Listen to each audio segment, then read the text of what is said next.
जय Hind dear students. आज है 4 अप्रैल और 4 अप्रैल को जितने भी करंट अफेयर्स के क्वेश्चन बनते हैं उनको कवर करेंगे। यदि आप चैनल में पहली बार आए हैं तो चैनल को सब्सक्राइब कर लीजिएगा। आज हम 3 अप्रैल को करंट अफेयर्स के क्वेश्चन नहीं डाल पाए थे, इसलिए 4 अप्रैल को 3 अप्रैल के भी जो इम्पोर्टेंट क्वेश्चन थे उसको हम कवर करेंगे। चलिएगा आज की क्लास शुरू करते हैं। आज का पहला क्वेश्चन है, हाल ही में लखपति बिटिया योजना किस राज्य में शुरू की गई?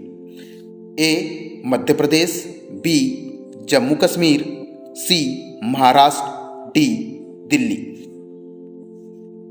इसका सही आंसर है दिल्ली। हाल ही में दिल्ली सरकार ने लखपति बिटिया योजना शुरू की है। यह योजना पहले से चल रही दिल्ली की लाडली योजना का उन्नत रूप है, जिसे अब लखपति बिटिया योजना नाम दिया गया है। यहाँ पर गलती से छप नहीं पाया है, पर याद रखिएगा दिल्ली सरकार ने हाल ही में लखपति बिटिया योजना शुरू किया है। और इसका उद्देश्य क्या है इस योजना का, क्योंकि अक्सर योजनाओं के उद्देश्य पूछे जाते हैं। तो इस योजना का उद्देश्य है बेटियों को पढ़ाई के लिए प्रोत्साहित करना और उन्हें आत्मनिर्भर बनाना।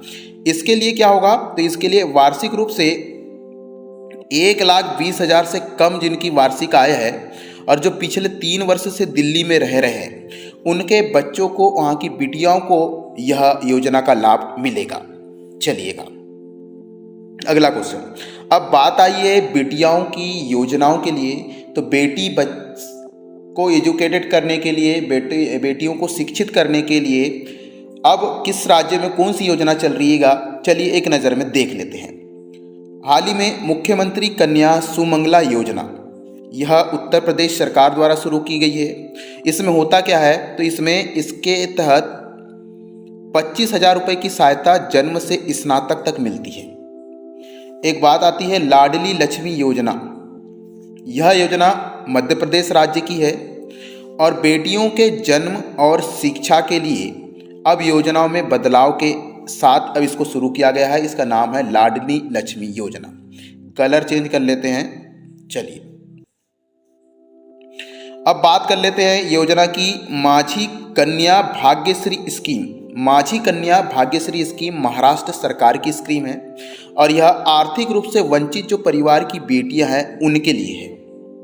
एक योजना है कन्याश्री प्रकल्प योजना। कन्याश्री प्रकल्प योजना पश्चिम बंगाल की योजना है और यह स्कूल जाने वाली लड़कियों के लिए चालू की गई है। एक योजना है बेटी हमारी बेटी योजना। बेटी हमारी बेटी योजना हरियाणा सरकार ने शुरू किया है और एससी या बीपीएल परिवार की पहली और अन्य की दूसरी बेटी के लिए यह महत्वपूर्ण योजना है। एक है लखपति बिटिया योजना जो कि दिल्ली सरकार ने हाल ही में शुरू की गई है। इसमें क्या होगा, कॉलेज के लिए 50,000 रुपये तक की मदद दी जाएगी। एक योजना है सरस्वती अभियान। तो सरस्वती अभियान अभी मध्य प्रदेश सरकार ने शुरू किया है। क्यों किया है, तो ड्रॉप आउट लड़कियों को शिक्षा से जोड़ने के लिए एक सरस्वती अभियान मध्य प्रदेश सरकार चला रही है। जो लड़कियों ने पढ़ाई छोड़ दिया है उनको पुनः शिक्षा दिलाने के लिए सरस्वती अभियान मध्य प्रदेश की सरकार द्वारा शुरू किया गया है। हाल ही में भाग्य लक्ष्मी जो योजना है वह कर्नाटक की योजना है, याद रखना भाग्य लक्ष्मी योजना। दूसरी एक और योजना है वीरांगना योजना या निर्भया कड़ी। वीरांगना योजना या निर्भया कड़ी यह उड़ीसा राज्य द्वारा संचालित योजना है। तो ये जो योजनाएं हैं किसी न किसी प्रकार से बेटी से संबंधित है, कन्याओं से संबंधित है और उनकी शिक्षा से संबंधित है। इनको भी आप जरूर याद रखिएगा।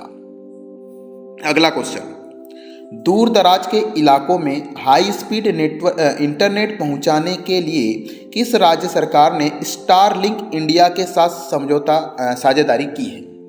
विकल्प ए मणिपुर, बी मेघालय, सी राजस्थान, डी त्रिपुरा। इसका सही आंसर है मेघालय।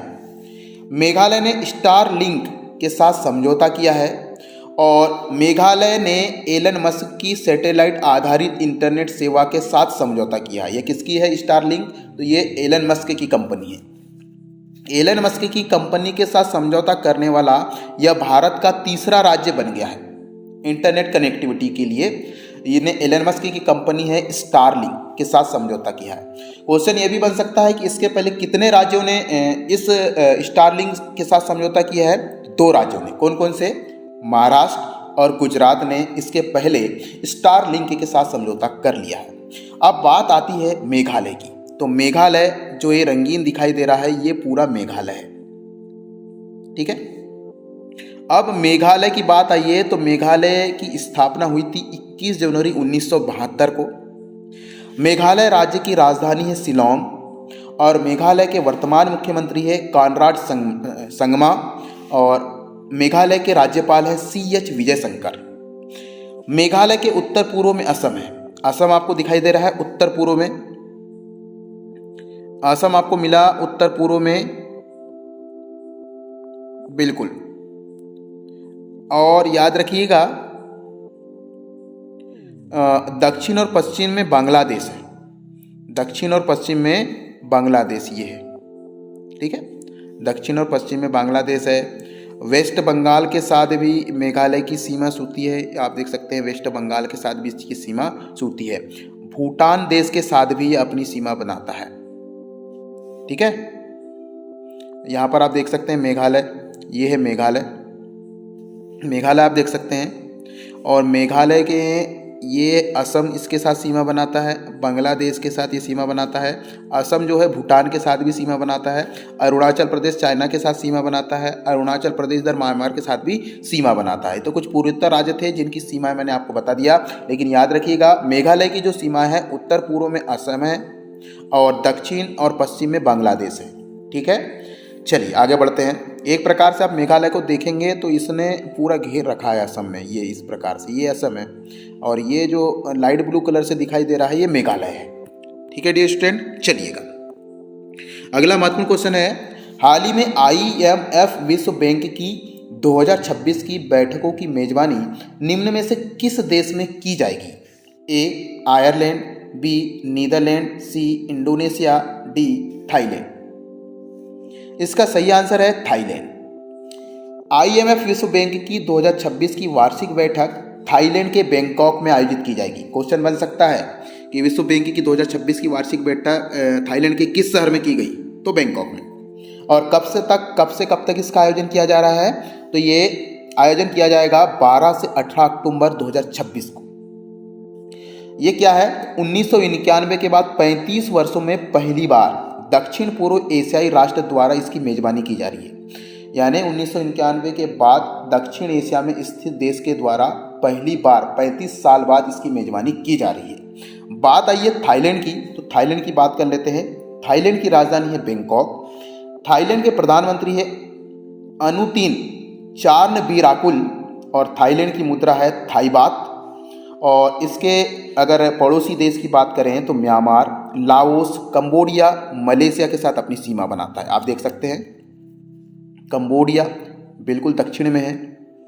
म्यांमार आप देख सकते हैं उत्तर पूर्व में है। उत्तर पूर्व में है। लाओस आप देख सकते हैं ये उत्तर की ओर है। ठीक है, कंबोडिया भी आप देख सकते हैं, कंबोडिया के साथ भी यह अपनी सीमा बनाता है। ये देखो कंबोडिया। ठीक है डियर स्टूडेंट, चलिए आगे बढ़ते हैं। अगला महत्वपूर्ण क्वेश्चन है, हाल ही में किस राज्य सरकार ने 4 दिवसीय स्कूल चले हम अभियान शुरू किया है? A Madhya Pradesh, B Gujarat, C Maharashtra, D Uttarakhand. इसका सही आंसर है मध्य प्रदेश। हाल ही में मध्य प्रदेश में 4 दिवसीय स्कूल चले हम अभियान का शुभारंभ किया गया है। और इसकी घोषणा किसने की? तो इसकी घोषणा की है मध्य प्रदेश के मुख्यमंत्री मोहन यादव जी ने। हाँ, मोहन यादव जी ने एक और काम किया है कि CM राइज स्कूलों का नाम बदल दिया है। अब मध्य प्रदेश में जो स्पेशल स्कूल होते थे CM राइज स्कूल, उसका नाम रखा गया है महर्षि संदापिनी विद्यालय। और अभी हाल ही में जो 4 दिन का स्कूल चले अभियान की शुरुआत कब से हुई है? तो 1 अप्रैल से हुई है। और यह कब तक चलेगा? तो 1 अप्रैल से 4 अप्रैल तक चलेगा। यहाँ 2025 की जगह 26 कर दीजिएगा। हाँ, 1 नवंबर 1956 को मध्य प्रदेश की स्थापना हुई। मध्य प्रदेश की राजधानी है भोपाल। मध्य प्रदेश के मुख्यमंत्री है डॉक्टर मोहन यादव। मध्य प्रदेश के राज्यपाल हैं गंगूभाई सिंह पटेल। और मध्य प्रदेश के पड़ोसी जो राज्य हैं वो है उत्तर प्रदेश। आप यहाँ देख सकते हैं उत्तर प्रदेश को इधर से, और महाराष्ट्र आप देख सकते हैं दक्षिण की ओर से, राजस्थान उत्तर पूर्व, और गुजरात आप देख सकते हैं पूर्व से गुजरात की सीमा यहाँ बनाता है। चलिएगा, छत्तीसगढ़ की भी सीमा बनती है यहाँ पर, आप देख सकते हैं दक्षिण पश्चिम से। चलिए, हाल ही में अगला क्वेश्चन महत्वपूर्ण है ये, हाल ही में उचराल न्याम ओसेर किस देश के प्रधानमंत्री बने? विकल्प A Malaysia, B Mongolia, C Thailand, D Myanmar. इसका सही आंसर है मलेशिया। उचराल न्याम ओसोर मलेशिया के प्रधानमंत्री बने हैं। मलेशिया में अर्धराष्ट्रीय प्रणाली लागू है, अर्थात इसमें राष्ट्रपति भी होते हैं और प्रधानमंत्री भी होते हैं। मंगोलिया के ये 33वें नंबर के प्रधानमंत्री बने हैं, जिनका नाम है उचराल न्याम ओसोर, और इनकी पार्टी का नाम है सत्तारूढ़ मंगोलियाई पीपुल्स पार्टी, अर्थात MPP के ये नेता हैं, और उन्होंने संसद में 107 में से 88 मतों के साथ बहुमत हासिल कर लिया है। इसके पहले कौन थे मंगोलिया के प्रधानमंत्री? तो वो थे गोम्बो जाविन जंतर सतर।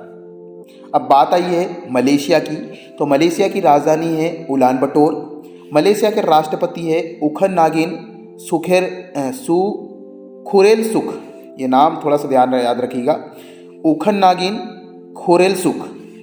और अभी हाल ही में प्रधानमंत्री बने हैं, आपको मैंने बता दिया, वो हैं उचराल न्याम ओसोर। इसके पहले प्रधानमंत्री थे, इनका नाम भी आप याद रखिएगा।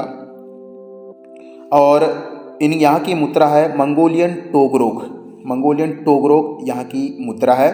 और इसके पड़ोसी देश की बात करें तो उत्तर में रूस है और दक्षिण में चीन। आप देख सकते हैं रूस उत्तर की ओर है, दक्षिण में चीन से अपनी सीमा बनाता है मलेशिया। चलिएगा,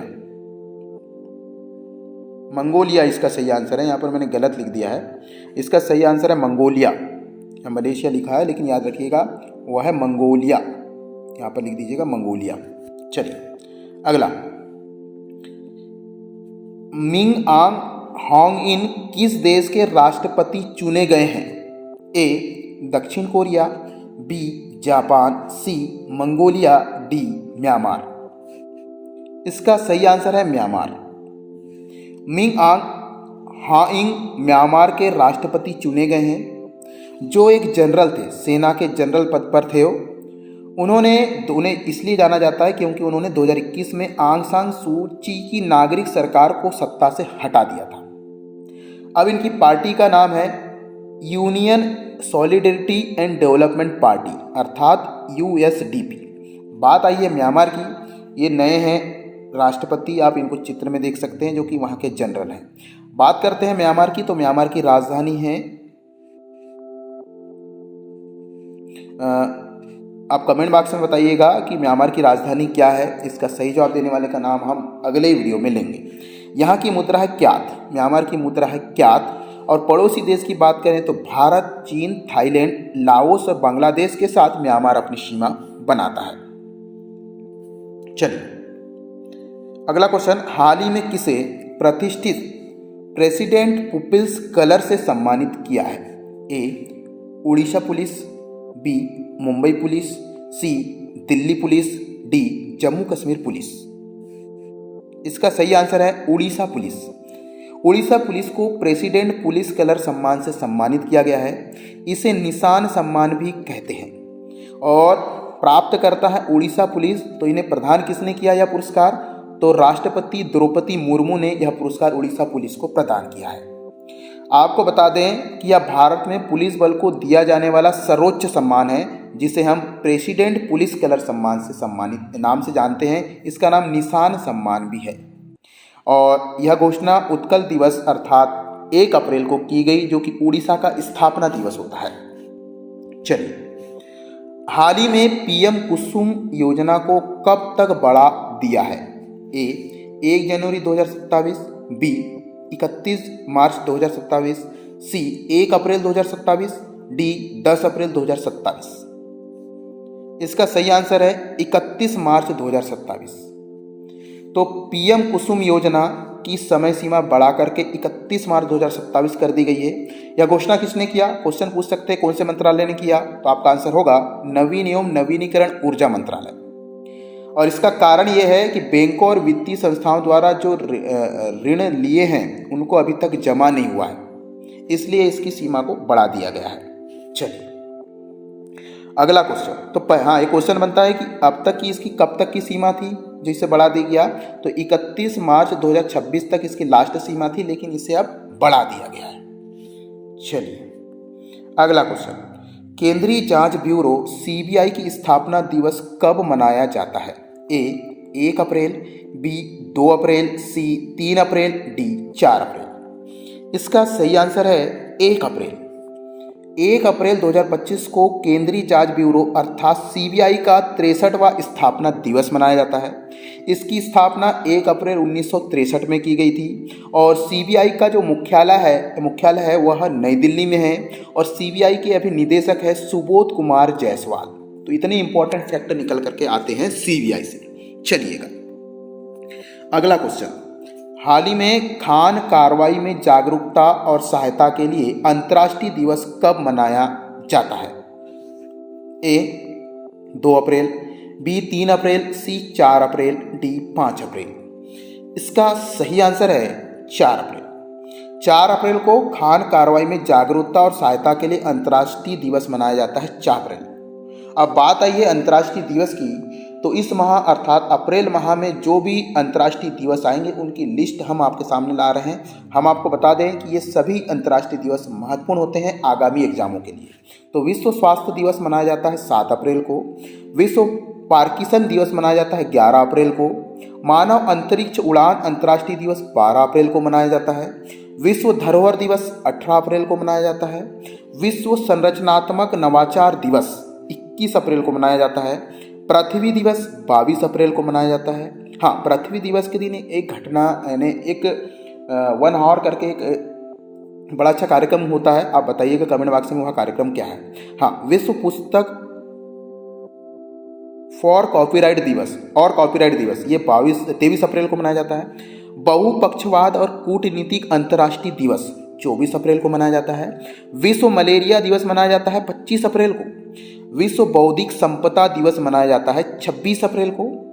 कार्यस्थल सुरक्षा और स्वास्थ्य दिवस मनाया जाता है 28 अप्रैल को और अंतर्राष्ट्रीय नृत्य दिवस मनाया जाता है 29 अप्रैल को। तो ये अप्रैल माह के कुछ अंतर्राष्ट्रीय दिवस है जो कि आप आगामी एग्जाम के लिए महत्वपूर्ण हो सकते हैं। चलिए अगला क्वेश्चन, यूरोपीय अंतरिक्ष एजेंसी द्वारा शुरू किया गया सेलेस्ट मिशन 2026 किससे संबंधित है?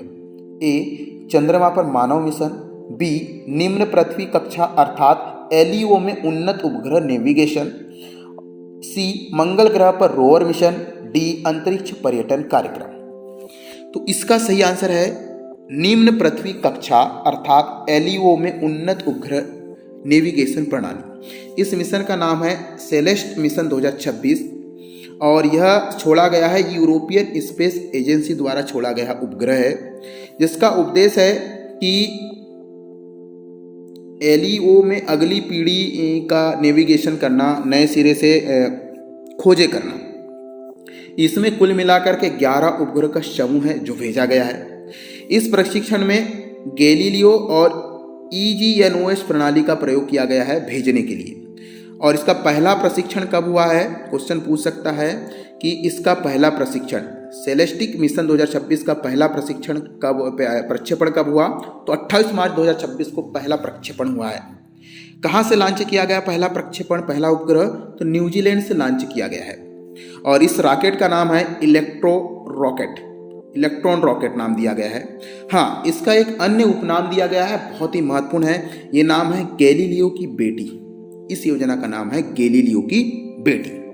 चलिए अगला क्वेश्चन, हाल ही में केरल के किस तटीय शहर को संयुक्त राष्ट्र की 20 सिटीज टूवर्ड्स जीरो वेस्ट पहल में शामिल किया गया है?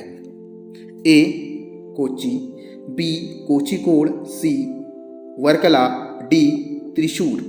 तो यहाँ ध्यान दीजिएगा, केरल की ऐसा कौन सा तटीय शहर है जिसे देखो संयुक्त राष्ट्र ने 20 सिटीज टूवर्ड्स जीरो वेस्ट, 20 ऐसी सिटी का चयन किया है जहाँ पर जीरो वेस्ट यानी जो भी कचरा है वो जीरो वेस्ट है। तो उसमें केरल का भी एक शहर शामिल हुआ है, उसका नाम बताना है। इसका आंसर है वर्कला। बहुत ही सुंदर शहर है वर्कला, केरल का एक तटीय शहर है जो कि 20 सिटीज टूवर्ड जीरो वेस्टेज पहल में शामिल हो चुकी है। यह पहल शुरू की गई थी यूएन हैबिटेट और यूएनईपी द्वारा संचालित यह प्रोग्राम है और शहर का चयन प्रभावी कचरा प्रबंधन और टिकाऊ पर्यटन प्रयासों के कारण इस शहर को चुना गया है। वर्कला में क्या होता है कि वेस्ट टू एनर्जी तकनीक का प्रयोग किया जा रहा है, मतलब वेस्ट जो प्लास्टिक सामान होते हैं या कोई भी चीज़ होती है जो बिना काम की रहती है उनसे एनर्जी बनाई जा रही है, ऊर्जा बनाई जा रही है। साथ ही साथ जैविक कचरे से निपटा जा रहा है और वर्कला भारत के उभरते ग्रीन और जीरो वेस्ट मॉडल के रूप में उभरा है। चलिएगा, तो इस शहर का नाम याद रखिएगा, वर्कला। चलिए अगला महत्वपूर्ण क्वेश्चन, राष्ट्रीय आपदा प्रतिक्रिया बल अर्थात एनडीआरएफ के महानिदेशक के रूप में किसे नियुक्त किया गया? ए अतुल करवाल, बी पीयूष आनंद, सी सुशील कुमार, डी आलोक वर्मा। इसका सही आंसर है पीयूष आनंद। आप चित्र में देख सकते हैं पीयूष आनंद जी को। पीयूष आनंद 1991 बैच के आईपीएस अधिकारी हैं जो उत्तर प्रदेश केडर से आते हैं। इन्हें हाल ही में राष्ट्रीय आपदा प्रतिक्रिया बल अर्थात एनडीआरएफ का महानिदेशक नियुक्त किया है और इन्होंने 1 अप्रैल 2026 को अपना पदभार ग्रहण किया। 1 अप्रैल या 2026 लिख दीजिएगा। हाँ, इन्होंने किसका स्थान लिया तो याद रखिएगा, इन्होंने स्थान लिया है अतुल करवाल जी का। चलिए बात आई है एनडीआरएफ की, तो एनडीआरएफ का फुल फॉर्म होता है नेशनल डिसऑर्डर रेस्पॉन्स फोर्स, राष्ट्रीय आपदा मोचन बल। एनडीआरएफ का जो मुख्यालय है दिल्ली में है और इसकी स्थापना 2006 में की गई थी। जो भी भूकंप, बाढ़ पीड़ित जैसे भी ये प्राकृतिक आपदाएं हैं वहाँ पर तुरंत सुविधा पहुँचाने के लिए और वहाँ राहत कार्य शुरू करने के लिए एनडीआरएफ का गठन किया गया। चलिए अगला क्वेश्चन, अब बात आई है नियुक्ति की, तो अभी हाल ही में जो नियुक्तियां महत्वपूर्ण हुई है उसके बारे में चर्चा कर लेते हैं। तो संघ लोक सेवा आयोग के अध्यक्ष हाल ही में बने हैं अजय कुमार। सूचना एवं प्रसारण मंत्रालय के सचिव बने हैं चंचल कुमार और प्रासंगिक सुधार और लोक शिकायत विभाग के सचिव बने हैं निवेदिता शुक्ला वर्मा। राष्ट्रपति के एनडीसी नौसेना के पहली महिला अधिकारी बनी है यशस्वी सोलंकी, ये नाम याद रखिएगा। अभी डीजीसीए के प्रमुख बने हैं Veer Vikram Yadav. HDFC ERGO general insurance के एमडी और सीईओ बने हैं पार्थनील घोष। एटीएमए के चेयरमैन बने हैं अरुण मेमन जो कि पुनर्युक्त हुए हैं। आपको बता दें कि भारत की जो जनगणना चल रही है उसके ब्रांड एम्बेसडर बने हैं सुदर्शन पटनायक जो कि सैंड आर्टिस्ट है, रेत में कलाकृति दिखाते हैं। और हाल ही में भूमि संसाधन विभाग के सचिव बने हैं जिनको अतिरिक्त प्रभार दिया गया है शैलेश कुमार सिंह वेस्ट।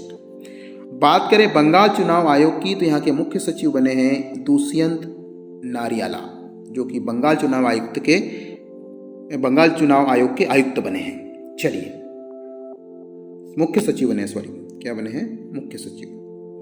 अगला क्वेश्चन, एनर्जी स्टैटिस्टिक्स इंडिया 2026 के अनुसार नवीनीकरण ऊर्जा में किस राज्य को पहला स्थान दिया है? ए राजस्थान, बी गुजरात, सी पंजाब, डी हरियाणा।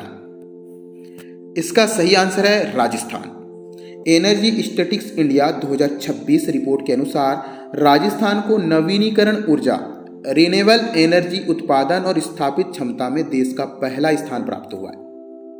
इन्होंने राजस्थान में कुल नवीनीकरण ऊर्जा क्षमता का लगभग यानी देश का लगभग 23.74 योगदान अकेले राजस्थान से होता है। सौर और पवन ऊर्जा के मामले में राजस्थान सबसे आगे है। राजस्थान को भारत का सौर हब माना जाता है, इस चीज को याद रखिएगा। और यह डाटा जारी किया है उस संस्था का नाम है राष्ट्रीय सांख्यिकी कार्यालय द्वारा ऊर्जा सांख्यिकी भारत 2026 के तहत यह डाटा जारी किया गया है। क्या राजस्थान में बहुत ज़्यादा रेतीला स्थान है, वहाँ पर सोलर एनर्जी लगाना बड़ा आसान होता है, इसलिए नवीनीकरण ऊर्जा क्षमता उत्पादन में और स्थापित करने में राजस्थान प्रथम स्थान पर है।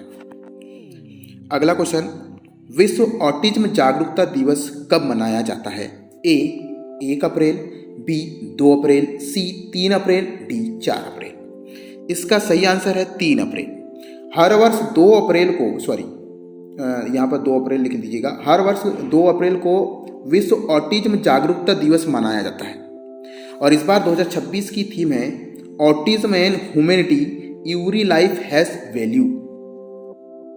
ठीक है, और इसका उद्देश्य होता है विश्व ऑटिज्म जागरूकता दिवस मनाने का कि ऑटिज्म स्पेक्ट्रम डिसऑर्डर के प्रति जागरूकता फैलाना है। चलिए अगला क्वेश्चन है, हाल ही में तेलंगाना प्लेटफॉर्म आधारित गीग वर्क्स पंजीकरण सामाजिक सुरक्षा कल्याण विधेयक 2026 किस उद्देश्य से पारित किया गया? ए, कृषि श्रमिकों को न्यूनतम समर्थन मूल्य देना। बी, गीग वर्क्स की कानूनी पहचान और सामाजिक सुरक्षा प्रदान करना। सी, आईटी कंपनियों को कर छूट देना। डी, सरकारी कर्मचारियों के वेतन में वृद्धि करना। इसका सही आंसर है गीग वर्क्स को कानूनी पहचान और सामाजिक सुरक्षा प्रदान करना। तेलंगाना विधानसभा ने मार्च 2026 में गीग वर्क्स के पंजीकरण और सामाजिक सुरक्षा हेतु एक विधेयक पारित किया गया है। इसमें गीग वर्क्स के लिए बीमा सुविधाएं और एक विशेष वेलफेयर बोर्ड की स्थापना भी की है। कौन सी सरकार ने की है? तेलंगाना ने। बात करते हैं तेलंगाना की। तेलंगाना भारत का 29वां राज्य था, लेकिन जम्मू कश्मीर को राज्य से हटा दिया गया, इसलिए अब यह 28वां राज्य बन गया। तेलंगाना की स्थापना की बात करते हैं 2 जून 2014 को तेलंगाना नया राज्य बना, आंध्र प्रदेश से अलग होकर के बना।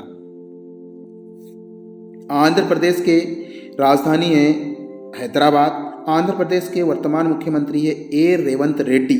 आंध्र प्रदेश के राज्यपाल वर्तमान है शिव प्रताप शुक्ला। आंध्र प्रदेश को आप मैप में देख सकते हैं, सॉरी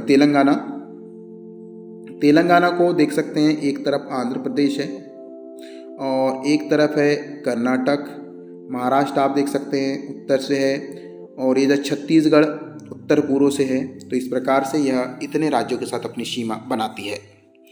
चलिए अगला क्वेश्चन, अभी हाल ही में अब जो विधेयक पारित किए गए हैं इम्पोर्टेंट, तो आपको बता दें तेलंगाना को तो आपको पता चल गया। अभी गुजरात ने गुजरात यूनिफॉर्म सिविल कोड विधेयक 2026 पारित किया है, जिसमें राज्य में समान नागरिक कानून लागू करने का प्रावधान है। महाराष्ट्र सरकार ने हाल ही में महाराष्ट्र फ्रीडम ऑफ रीजनल विधेयक 2026 पारित किया है, जिसका उद्देश्य है धार्मिक परिवर्तन को कानूनी रूप से विनियमित करना। चलिए अगला क्वेश्चन, वर्ष 2026 के लिए यामाया म्यूजिक इंडिया ने किसे अपना ब्रांड एम्बेसडर नियुक्त किया? ए, रोहित शर्मा। बी, सुदर्शन पटनायक। सी, AR रहमान। डी, शंकर महादेवन। इसका सही आंसर है AR रहमान। AR रहमान को 2026 में यामाया म्यूजिक इंडिया का ब्रांड एम्बेसडर बनाया गया है, और इसका उद्देश्य है कि भारत में संगीत शिक्षा को बढ़ावा देना और नए टैलेंट को मंच प्रदान करना। इसका विशेष लक्ष्य है कि मेड इन इंडिया संगीत उत्पादों को प्रोत्साहन देना इस कार्यक्रम का मुख्य उद्देश्य है। इसके जो ब्रांड एम्बेसडर बने हैं वो है AR रहमान, जो कि म्यूजिक बनाते हैं। चलिए आप चित्र में AR रहमान जी को देख सकते हैं। चलिए अब बात आई है ब्रांड एम्बेसडर की, तो कुछ महत्वपूर्ण ब्रांड एम्बेसडर देख लेते हैं। थम्स अप और A23 और हुंडई के ब्रांड एम्बेसडर है Shahrukh Khan. Virat Kohli Fireboltt, nice, Reebok और अमेरिकन टूरिज्म के भी ब्रांड एम्बेसडर हैं। Mahendra Singh Dhoni Indigo pets, sneakers और नेटमेट्स और बाटा के भी ब्रांड एम्बेसडर हैं। रणवीर सिंह जो कि कॉइन स्विच, कुबेर के और बोल्ट के ब्रांड एम्बेसडर हैं। अमिताभ बच्चन है GST और मुथूट ग्रुप के ब्रांड एम्बेसडर। आलिया भट्ट भारत के लिए पहली भारतीय ब्रांड एम्बेसडर बनी है, वो है लुई विटॉन की। लुई विटॉन एक कंपनी है, उसकी ब्रांड एम्बेसडर इंडिया में आलिया भट्ट है, जो कि भारत के लिए पहली भारतीय ब्रांड एम्बेसडर है। हाँ, स्मृति मंधाना जो कि क्रिकेटर हैं वो हैं बाटा स्पोर्ट्स वियर, बाटा के स्पोर्ट्स वियर की कहना चाहिए ब्रांड एम्बेसडर हैं, क्योंकि बाटा कई प्रकार के जूते बनाता है, उसमें से स्पोर्ट्स जो वियर होते हैं वो स्मृति मंधाना इसकी ब्रांड एम्बेसडर है। मीराबाई चानू और बजरंग पुनिया अमृतांजम हेल्थ केयर के ब्रांड एम्बेसडर हैं। तो ये कुछ ब्रांड एम्बेसडर आप याद रखिएगा।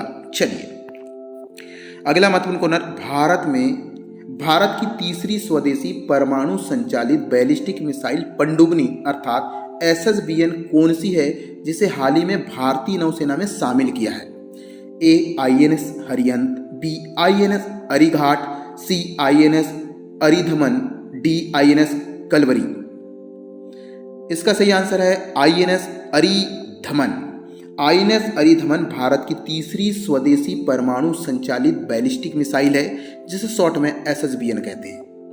इसे एडवांस टेक्नोलॉजी वेल्स अर्थात ATV योजना के तहत विकसित किया गया है और यह अरिहंत श्रेणी की ही पनडुब्बी है।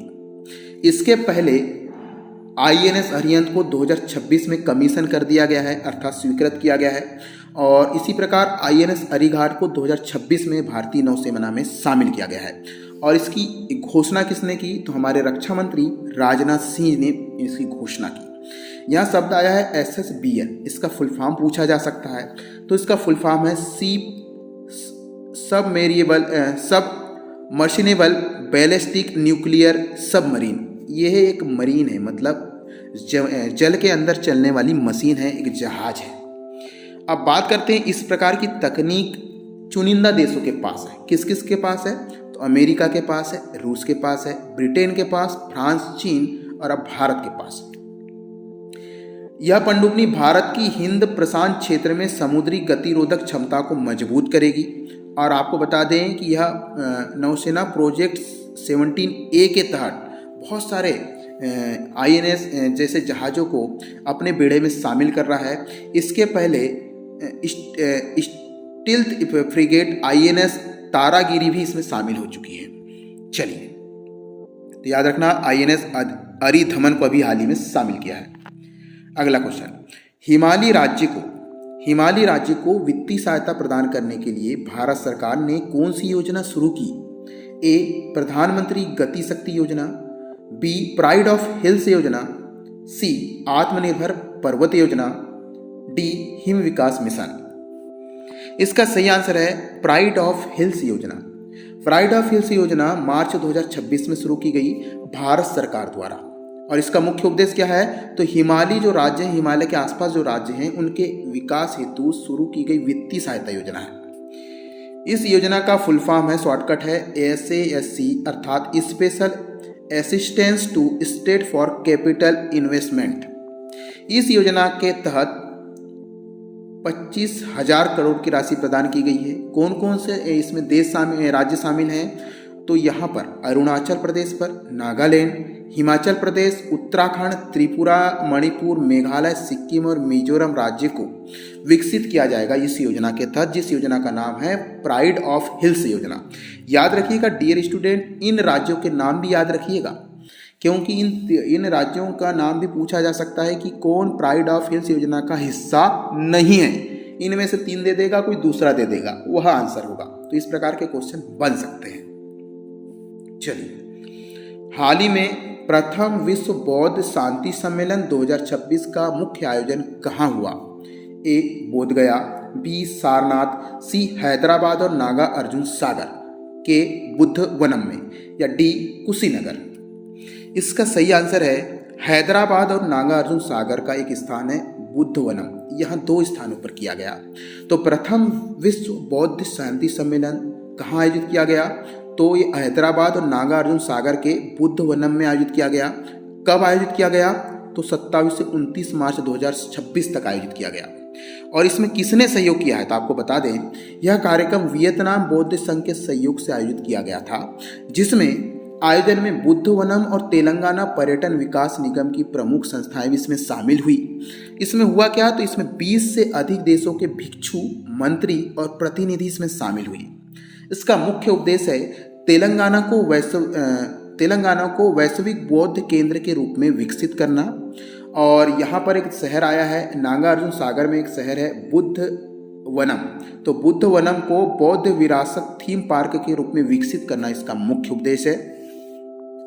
इसके बाद 31 मार्च को कुशीनगर में भी एक सम्मेलन हुआ, जो कि अंतर्राष्ट्रीय बौद्ध सम्मेलन कहलाया।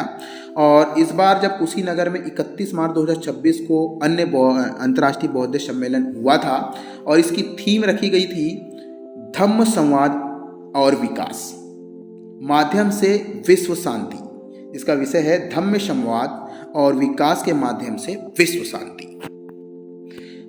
तो यहाँ पर आज के करंट अफेयर समाप्त होते हैं। कल के करंट अफेयर्स, क्योंकि आज का वीडियो मैंने नहीं बनाया था 3 अप्रैल का, तो उसके जो इम्पोर्टेंट 2-3 क्वेश्चन है उसको देख लेते हैं। चलिए अब देख लेते हैं 3 अप्रैल बीता हुआ जो है उसके करंट अफेयर्स। हाल ही में स्पेनिश पैरा बैडमिंटन इंटरनेशनल 2026 में 1 स्वर्ण और 2 रजत पदक किस खिलाड़ी ने जीता? A Suhas L Y, B Pramod Bhagat, C Krishna Nagar, D तरुण डिल्लो। इसका सही आंसर है प्रमोद भगत। जो चेहरे चित्र में आप देख सकते हैं, भारत के स्टार पहला बैडमिंटन खिलाड़ी है प्रमोद भगत, जिन्होंने मार्च 2026 में स्पेन के टोलेडो में आयोजित हो रही है स्पेनिश पैरा बैडमिंटन इंटरनेशनल 2026 में यह कारनामा किया है। और उन्होंने यह जो पहला स्वर्ण पदक जीता वह मिश्रित युगल प्रतियोगिता में जीता, जिनके साथ ही मनीषा रामदास, और 2 रजत पदक उन्होंने एक पुरुष एकल में और पुरुष युगल में भी जीता है। चलिए, अंतर्राष्ट्रीय बाल पुस्तक दिवस कब मनाया जाता है? ए 1 अप्रैल को, बी 2 अप्रैल को, सी 3 अप्रैल को, डी 4 अप्रैल को। इसका सही आंसर है 2 अप्रैल को। 2 अप्रैल को 1967 से अंतर्राष्ट्रीय बाल पुस्तक दिवस मनाया जा रहा है, और इसलिए मनाया जाता है क्योंकि 2 अप्रैल को डेनमार्क के लेखक हैं हैंस क्रिश्चियन एंडरसन, उनके जन्मदिन के रूप में 2 अप्रैल को अंतर्राष्ट्रीय बाल पुस्तक दिवस मनाया जाता है, क्योंकि उन्होंने बहुत सारी बाल कहानियाँ, परियों की कहानियाँ लिखी थी। और कहाँ के लेखक थे? डेनमार्क के। कुछ महत्वपूर्ण दिवस देख लेते हैं। 2 अप्रैल को विश्व ऑटिज्म जागरूकता दिवस मनाया जाता है। 2 अप्रैल को ही विश्व अंतर्राष्ट्रीय तथ्य जांच दिवस मनाया जाता है। 5 अप्रैल को अंतर्राष्ट्रीय अंतरात्मा दिवस मनाया जाता है। 6 अप्रैल को विकास और शांति हेतु खेल का अंतर्राष्ट्रीय दिवस मनाया जाता है। 7 अप्रैल को विश्व स्वास्थ्य दिवस मनाया जाता है। 10 अप्रैल को विश्व होम्योपैथिक दिवस मनाया जाता है, और विश्व हीमोफीलिया दिवस 17 अप्रैल को मनाया जाता है। विश्व धरोहर दिवस 18 अप्रैल को मनाया जाता है। पृथ्वी दिवस 22 अप्रैल को मनाया जाता है। चलिए, तो ये कुछ महत्वपूर्ण क्वेश्चन थे दिवस। अगला, आयुष मंत्रालय द्वारा योग महोत्सव 2026 के दौरान शुरू किया गया योग 365 अभियान किस उद्देश्य से शुरू किया गया है? ए केवल अंतर्राष्ट्रीय योग दिवस के लिए, बी योग को 365 दिन दैनिक जीवन शैली का हिस्सा बनाने के लिए, सी खेल प्रतियोगिताओं को बढ़ावा देने के लिए, या डी योग प्रशिक्षकों की भर्ती के लिए। आपको इस क्वेश्चन का आंसर देने से पहले आपसे अनुरोध है कि चैनल को सब्सक्राइब कर लें। यहाँ हम जितने भी करंट अफेयर्स बनते हैं उनको कवर करते हैं, इसकी पीडीएफ भी हम आपको देते हैं, और इंपॉर्टेंट फैक्ट वाले क्वेश्चन भी हम आपको बताते हैं। तो चलिए, चैनल को सब्सक्राइब करें, वीडियो को लाइक करें, ज़्यादा से ज़्यादा शेयर करें। इसका सही आंसर है योग को 365 दिन दैनिक जीवन शैली का हिस्सा बनाने में। और आयुष मंत्रालय ने कहाँ पर शुरू किया? तो मोरारजी देसाई राष्ट्रीय योग संस्थान ने हावुल्ट के साथ मिलकर निःशुल्क ऑनलाइन योग सत्र की शुरुआत की है। कहाँ पर की गई है? तो ये मोरारजी देसाई राष्ट्रीय योग संस्थान में शुरू की गई। किसने शुरू किया? तो आयुष मंत्रालय के द्वारा यह अभियान शुरू किया गया, योग 365 दिन अभियान, जिसका उद्देश्य है साल भर दैनिक लाइफ में योग को शामिल करना। इसमें क्या होगा? तो ऑनलाइन के माध्यम से 30 से 35 मिनट तक आपको ऑनलाइन योग सिखाया जाएगा इस शैली के माध्यम से। ठीक है। अगला क्वेश्चन, हाल ही में 2 बार के ओलंपिक कांस्य पदक विजेता भारतीय हॉकी खिलाड़ी गुरजंत सिंह ने अंतर्राष्ट्रीय हॉकी से संन्यास की घोषणा की है। वे किस खेल के संबंधित हैं? A cricket, B football, C hockey, D kabaddi. इसका सही आंसर है हॉकी। यहाँ आप देख सकते हैं गुरजंत सिंह, जो कि भारतीय पुरुष हॉकी टीम के फॉरवर्ड खिलाड़ी थे। इन्हें मिस्टर बैकहैंड के नाम से भी जाना जाता है। इन्होंने 2017 में अंतर्राष्ट्रीय डेब्यू किया था, और इन्होंने अभी तक 130 अंतर्राष्ट्रीय मैच खेले थे और 33 गोल किए थे। इन्होंने टोक्यो 2020 और पेरिस 2024 में जो ओलंपिक में कांस्य पदक विजेता टीम थी हमारी भारत, उसका भी हिस्सा रहे हैं। 2016 में जूनियर हॉकी वर्ल्ड कप हुआ। 2023 में एशियाई खेलों में भी जीत में भी इनका हिस्सा था। 2021 में गुरजंत सिंह को अर्जुन पुरस्कार से सम्मानित किया गया। अंतर्राष्ट्रीय हॉकी में 13 सेकंड में सबसे तेज गोल करने का रिकॉर्ड भी इन्हीं के नाम है, जिनका नाम है गुरजीत सिंह, जो पीठ की चोट के कारण उभर नहीं पाया और इन्होंने संन्यास की घोषणा कर दी।